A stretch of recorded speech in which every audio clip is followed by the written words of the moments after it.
Hello students of class 8. Welcome to today's English class. Today we will read Unit 1 of your English textbook Honeydew. This lesson unit will be done in two parts. In the first part, we will read the story The Best Christmas Present in the World and read a few comprehension questions on the story. In part 2, we will deal with the section Working with Language, some speaking activities and read the poem The Ant and the Cricket. Okay, are you ready? Shall we start? Now, look at the first page of the story, The Best Christmas Present in the World. Look there. There are some dates given to you in the textbook. Do you know what these dates are famous for? Look at the first one. 4th July 1976. Yes, you are right. That was the day America declared its independence. The second one, 17th December 1903. Yes, you are right. That was the day when the Wright brothers Wilbur and Orville made their first flight. C. 6th August 1945. Do you know what happened on that day? Yes, a horrible thing. An atom bomb was dropped on Hiroshima in Japan during the World War II. D. 30th January 1948. I'm sure you all know that. That was the day Mahatma Gandhi was assassinated. Okay, try the next two later. Now, let us go to our story. Our story today, The Best Christmas Present in the World, is also related to another very important historical event of the 20th century, and that is the First World War. Do you know when the First World War happened? Yes, it happened between the year 1914 and 1918 in Europe. Here is a clipping from the war. Just have a look at it.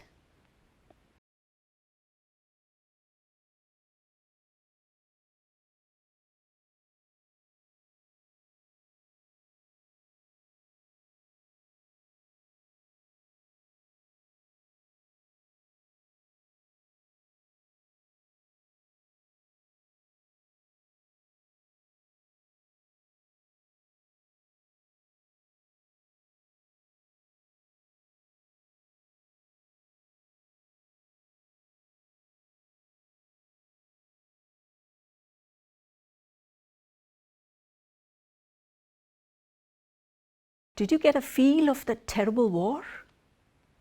Yes. Now let's go to our story. In the story, our author, Michael Morpurgo, once went to a junk shop to buy an old roll-top desk. He found a very good one, an oak desk, 19th century made, but it was way too expensive and he couldn't buy it. He saw another one which was not so good. It was broken in parts, burnt down in parts, but it was cheap. So the author thought of buying this table and mend it for his use later. The next day, it was the Christmas Eve, and the author sat down to repair this broken desk. There were parts of the desk that was burnt and damaged by water. There was one drawer, the lowmost one, which was stuck. He couldn't just remove it. After some time, he applied a lot of force and forced the drawer to come off. What does he find there? There is another secret drawer inside that drawer. And in that secret drawer, there is a small tin box. Out of curiosity, the author takes out that tin box. And what does he find? On the tin box, on a piece of paper, sellotaped, is written, "The letter received from Jim on 25th January 1915. To be buried with me when the time comes." Oh, the author was very curious. He opened the box and found an envelope addressed to Mrs. Jim Macpherson, 12 Copper Beeches, Bridford. The author knew it wasn't good to open somebody else's letter, but he could not just wait to find out what was there inside. He opened the letter and found here was a letter dated 26th December 1914 and written in a pencil. Now, look at the questions on page 10, the comprehension check. What did the author find in a junk shop? Yes, of course, you know that. The author found a 19th century old roll-top desk which was put up for sale in the junk shop. It was in a very bad condition with several broken pieces clumsily mended, and there were burnt marks all over. Right. The second question. What did he find in a secret drawer? Who do you think had put it in there? Yes, you know that. The author found a secret drawer which had a small tin box. On the box was written on a piece of paper, Jim's last letter, received January 25, 1915, to be buried with me when the time comes. It seems that the letter was put inside the box by Mrs. Macpherson and kept carefully there. Now, let us go to the second part of the story, the actual letter that Jim Macpherson wrote to his wife from the battlefield. Dearest Connie, I write to you in a much happier frame of mind because something wonderful has just happened that I must tell you about at once.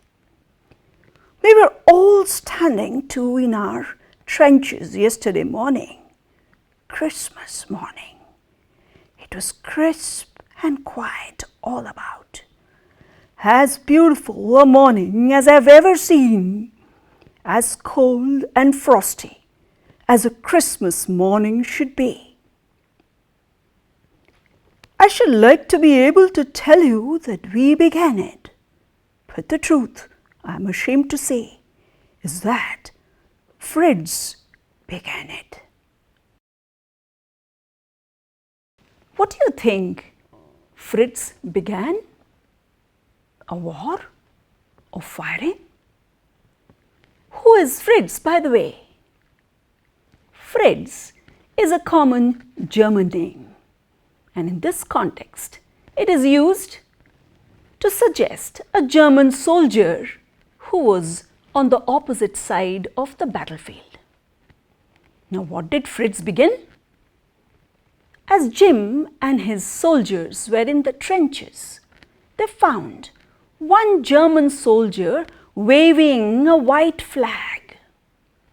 A white flag? What does that mean? It means peace. So what is it? Is the war over? No, not yet.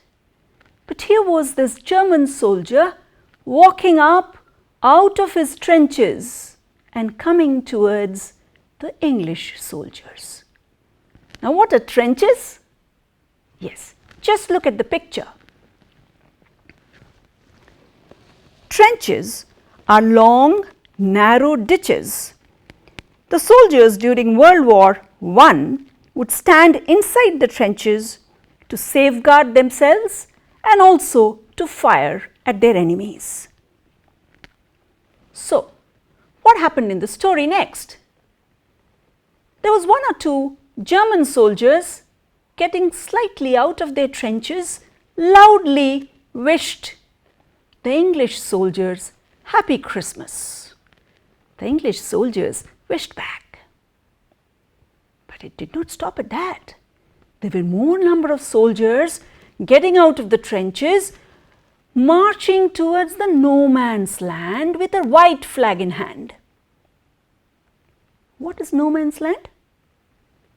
When two armies fight face to face, there is one part of land which is like a border. Nobody crosses that.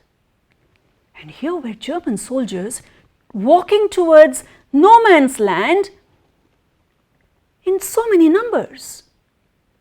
Probably it is just a trick. They are going to come there and then start firing. No, it wasn't that. Just at that time, there was another soldier who came out with a bottle in hand and said, "We have schnapps, we have sausage. We meet you, today is Christmas." Oh, they were surprised, the English soldiers. There was a dozen German soldiers who marched towards the no man's land with no rifle in hand. By then, there were some of the English soldiers who went out of their trenches. They were walking towards the no man's land too. Jim was the officer, and before he understood what was happening, there were soldiers in grey coats and khaki coats, Germans and British, meeting at the no man's land and wishing each other Happy Christmas. Here was the best Christmas celebration amidst a terrible war. Celebration between so-called enemies. Jim too went out and met the German officer Hans Wolf. He shook hands with him and wished him Happy Christmas. Hans Wolf said he was a cello player and is from Dusseldorf in Germany. Jim shook hands with him and introduced himself as a teacher in Dorset. The moment Jim said the word Dorset, Hans Wolf's face brightened up. He seemed to have known that place. Maybe he was there sometime? Let us find out.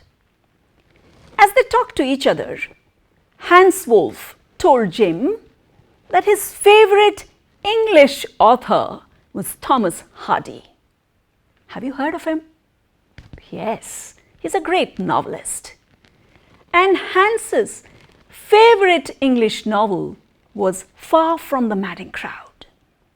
Hans had never been to England, but learnt all about Dorset from Hardy's novels.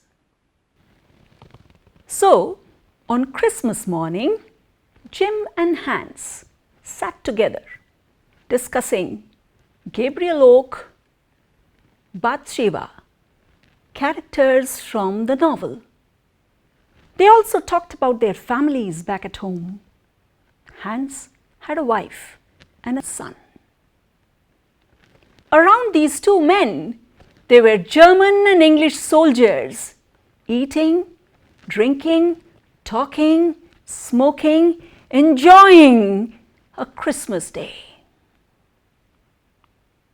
Suddenly, somebody took out a football, and the English and the German soldiers dropped their coats on either side, heaped them up as goalposts, and started to play a friendly match. Just imagine, in between this terrible war, the two armies playing a great match of football. Jim and Hans watched them, cheered them, clapped, and were really very happy. Suddenly, Hans made a very important observation. He said, "How wonderful it would be if the nations resolved their conflicts in a friendly match. In a match, nobody dies, no child becomes orphan, no woman becomes a widow. There is no suffering, there is no loss. How wonderful that would be." What a wonderful idea!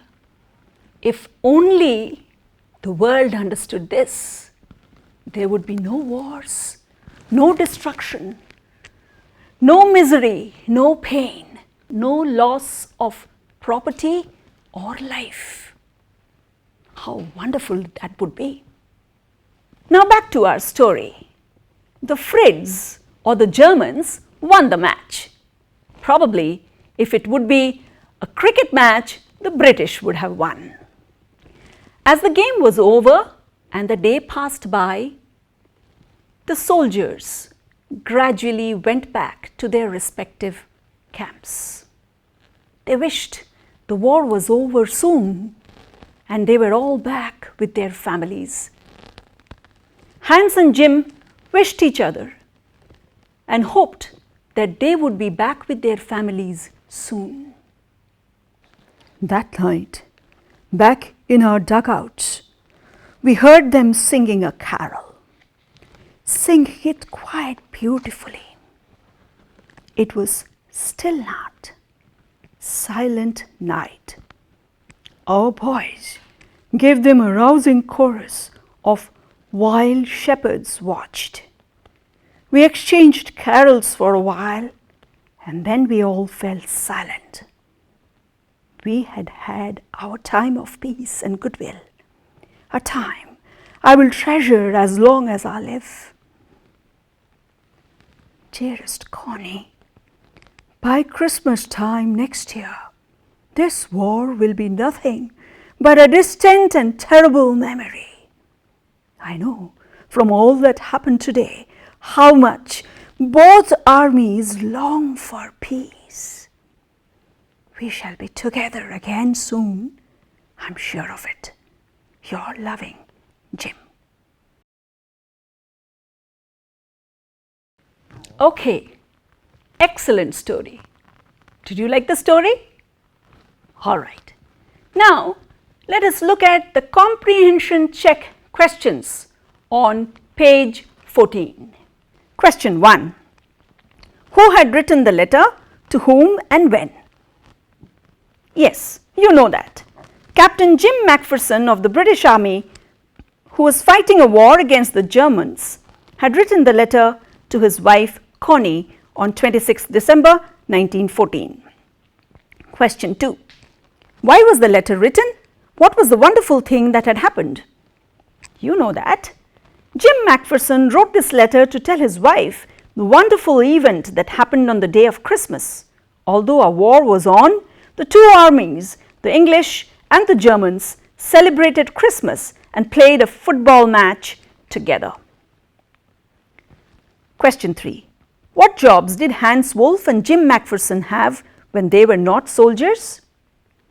Yes, before joining the army, Jim Macpherson was a school teacher in Dorset and Hans Wolf was a cello player in the orchestra at Dusseldorf, Germany.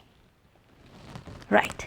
Try the next two questions 4 and 5 at home later. Now, let's read the third part of the story. Let's get back to our author. He read this letter and decided he will go and meet Mrs. Macpherson and return the letter. Next morning, on Christmas morning, he went to 12 Copper Beeches, Dorset. When he reached the house, he found it was partly burnt down. There was hardly anything remaining of the house. He went to the next door and knocked at that door. An old man came out. When the author asked about Mrs. Macpherson, the old man said, "Oh, I knew her all my life. She was a lovely lady, but a little muddle-headed. But anyway, she was 101 years old, and it is natural to be a little muddle-headed. She wasn't in the house after the house burnt and the firemen saved her. She started to live in the Burlington House nursing home far away." The author decided to go to the nursing home to meet Mrs. Macpherson. As he went to this nursing home, Burlington House, he found Christmas celebrations were on. Everybody was in a festive mood. The matron told him that Mrs. Macpherson was not too good that day. She was a little confused and needed rest, and therefore she was not in the group of people who were celebrating. The author was taken to where Mrs. Macpherson was. She was sitting in a wheelchair. The author wished her Happy Christmas and showed her the tin box. She looked at his face, trying to read something, and looked suddenly happy. The author took out the letter and gave it to her in her hand. Her eyes were almost filled with tears. She took the letter in her hand and started stroking it tenderly.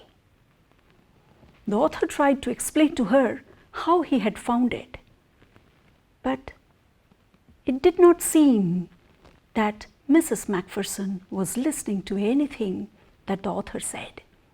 She kept looking at his face with that look of happiness on her face. And then suddenly she said, "You told me you would come home by Christmas, and you are here.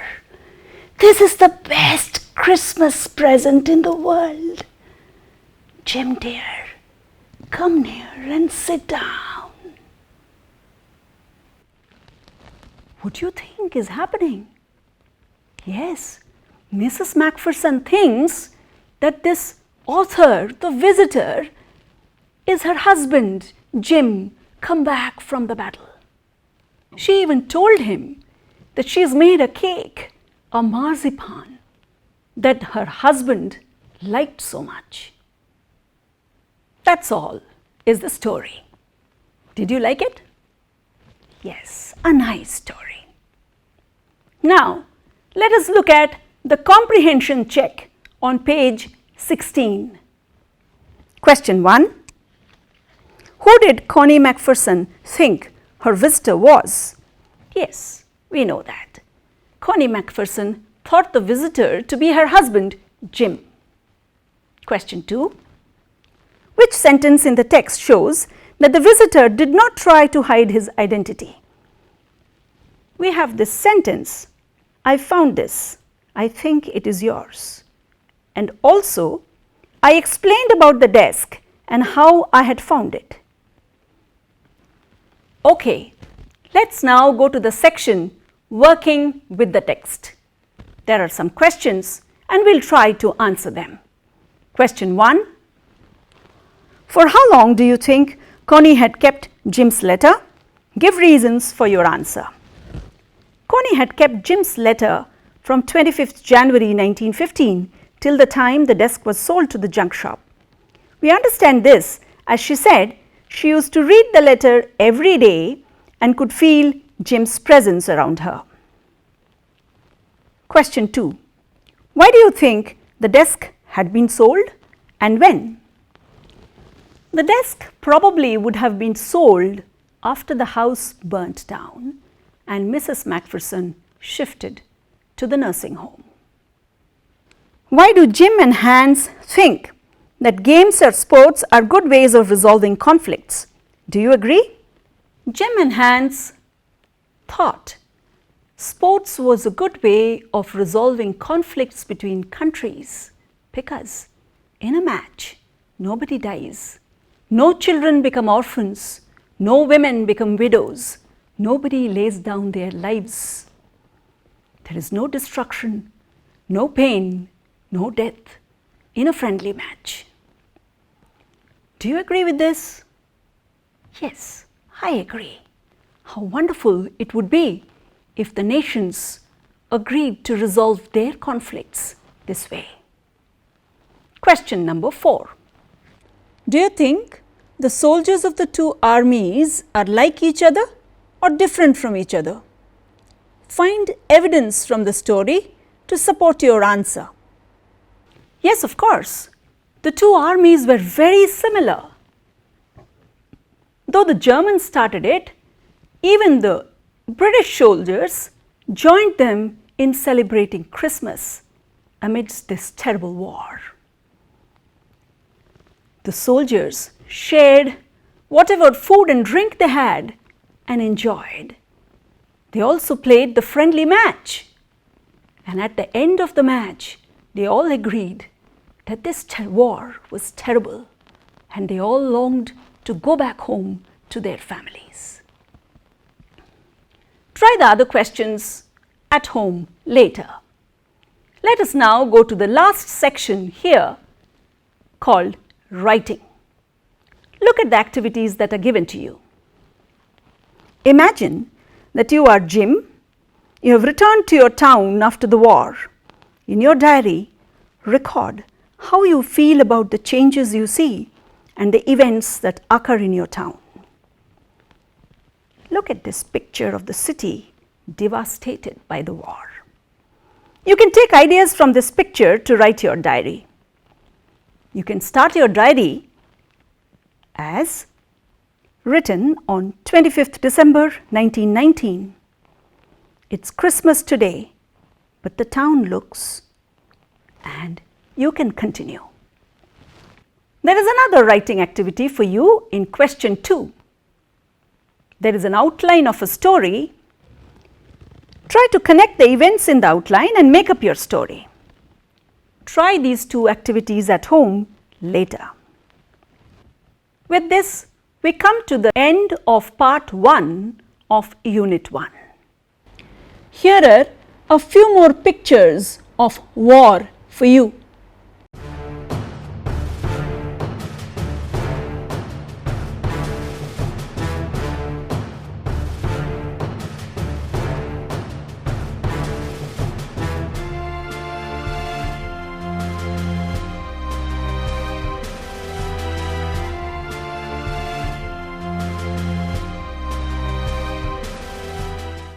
I'm sure the pictures of the war are not pleasant at all.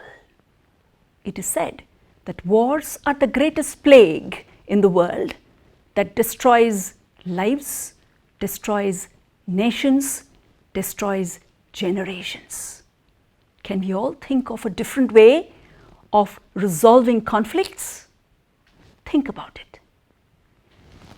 Okay, so part 1 is over. See you next time for part 2. Till then, goodbye. Thank you.